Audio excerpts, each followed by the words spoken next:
No. Very soon, I'll be dead. Some characters leave us too soon, and when they do, they take a piece of our hearts with them. These aren't just animated characters on a screen. They're heroes, friends, and symbols of everything we believe in. Today, we're counting down the most devastating anime deaths that continue to haunt us years later, ranked by how deeply they cut and how loudly fans still mourn them. But before we begin, I'm warning you right now, stay until the end, because the final 2 entries on this list will absolutely destroy you. If you are feeling disheartened, that you are somehow not enough. Starting with Lude, number 10, Kyojuro Rengoku, Demon Slayer. We're kicking off with a warrior who taught us the meaning of unwavering resolve.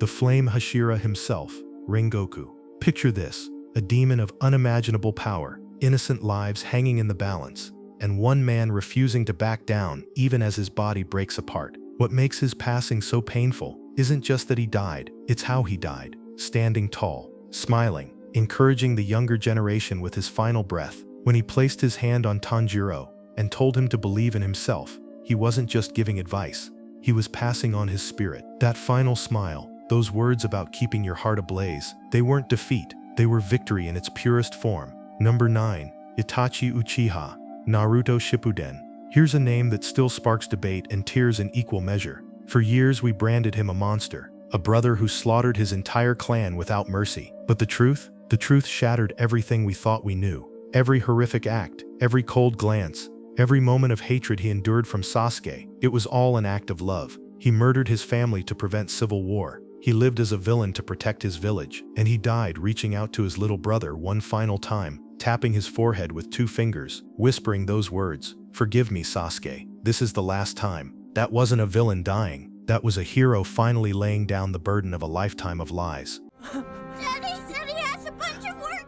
Number 8, Maze Hughes, Full Metal Alchemist. Not every tragic death happens on a battlefield against supernatural forces. Sometimes the cruelest deaths are the most ordinary ones. Hughes was never meant to be a main fighter in this story. He was the comic relief, the proud father who wouldn't stop showing photos of his daughter Alicia. He was warmth in a series filled with darkness. His murder came suddenly, quietly, in a phone booth where nobody could save him. But nothing, and I mean nothing, could prepare us for his funeral. When his daughter asked why they were putting dirt on Daddy, when she didn't understand why he couldn't come home to do his work, every single viewer felt that knife twist deeper. That moment taught us that in anime, good people don't always get happy endings. Why are they lowering Daddy into that hole? Number 7, Kento Nanami, Jujutsu Kaisen. Nanami represented something rare in shonen anime, a man who was tired. He didn't have grand dreams of being the strongest or changing the world. He just wanted to survive, retire, and maybe read a book on a quiet beach somewhere. The Shibuya incident stole that dream from him. Exhausted, burned, barely standing, he kept fighting to protect the next generation. And in his final seconds, as death approached, he finally saw it. That beach, that peace he'd been chasing. For just one moment he smiled, then Mahito appeared. And just like that, the dream ended. Yuji's scream said everything we were all feeling. Heroes don't always get to rest, even when they've earned it 1,000 times over. Number 6, Law Liet, Death Note. The greatest detective in the world died in complete silence, sitting beside his only friend who also happened to be his greatest enemy. There was no big speech, no final revelation, no chance to fight back. One moment he was there, brilliant mind racing. The next he was slumping forward, a name written in a cursed notebook claiming his life. But what makes this death truly haunting is the moment right before, that small whisper, "Light.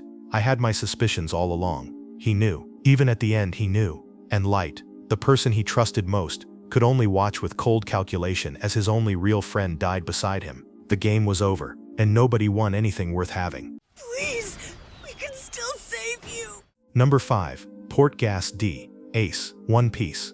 Here's a man who spent his entire life questioning whether he deserved to exist. Born as the son of the Pirate King, Ace carried a legacy that felt more like a curse than a gift.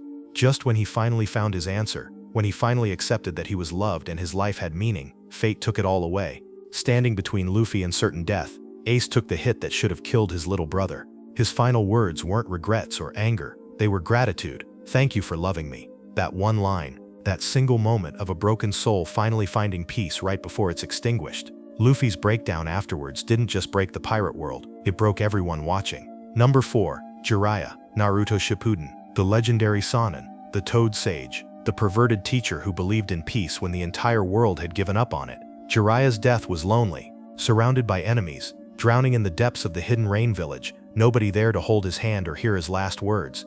But even as his body sank, even as his life slipped away, he was smiling, because he knew his student Naruto would carry on the dream. With his last ounce of strength, he carved a message on a toad's back, a clue to defeating pain. His final act wasn't to save himself, it was to give Naruto the tools to save everyone else. The tale of Jiraiya the Gallant. That wasn't just a title, that was a promise kept until the very end. Number 3. Erwin Smith, Attack on Titan. Imagine knowing your next decision will kill you. Imagine leading dozens of soldiers to their certain deaths. Imagine doing it anyway because someone has to, and you refuse to ask others to bear a burden you won't carry yourself.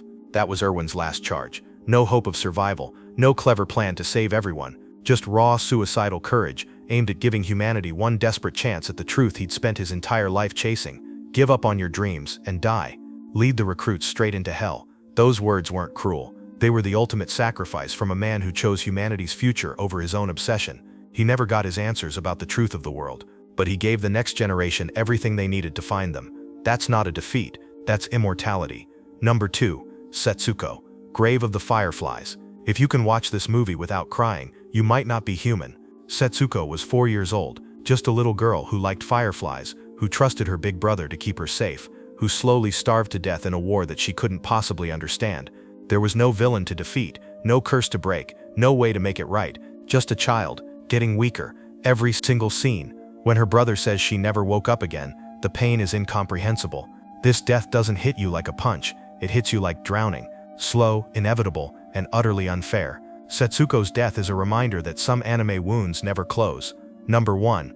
Meruem, Hunter x Hunter, the Chimera Ant King, born to conquer, bred to kill, destined to rule over humanity as the ultimate predator. But then he met Komugi, a blind girl who only knew him through a board game, who saw past the monster to the person underneath, and slowly, scene by scene, the king became something he was never supposed to be, human. As poison consumed his body, as death closed in, Meruem didn't rage or fight. He asked for one final game with the only person who ever truly understood him. They played Gunyi together, hands intertwined, as his life faded away. Komugi, are you still there? I'm here, I'll always be here. In that moment, the terrifying king who could have destroyed the world, died as a man who only wanted to be beside someone he loved. It was beautiful, it was devastating, it was perfect. So which death hit you the hardest? Which character's final moments still keep you up at night? Drop your answer in the comments below. And if you survived this emotional journey with me, hit that like button and subscribe for more videos that'll absolutely wreck you. Until next time, keep those tissues ready, because in anime, the best characters never really leave us. They live on in every tear we shed for them.